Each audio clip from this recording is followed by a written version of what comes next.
राधा काय म्हणती, खेडेगावच्या बायकांनी लिपस्टिक आणि काजळ लावायचं नसतं का म्हणे, का सिटीमधल्याच बायकांनी लावायचं असतं का म्हणे. कोण म्हणलं असं तुला? तसं नाही का बाई, लिपस्टिक लावायचं असते, काजळ लावायचं असते. खेडेगावातली पण बाई आहे, सिटीमधली पण बाई आहे, लावायचं. त्यांचं कशाला ऐकते? ऐकू नको त्यांचं, भरभरून लावतो. रोज लिपस्टिक लाव आणि रोज काजळ लाव, छान दिसतीस रोज लावल्यावर. सिटीमधल्याच बायकांनी का लावायचं? खेडेगावातल्या बायकांनी पण लावायला पाहिजे, असं नाही ना.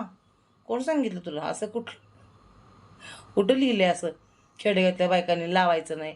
अगं उलट खेडेगावच्या बायकांनी लावायला पाहिजे, मस्तपैकी राहायला पाहिजे. मग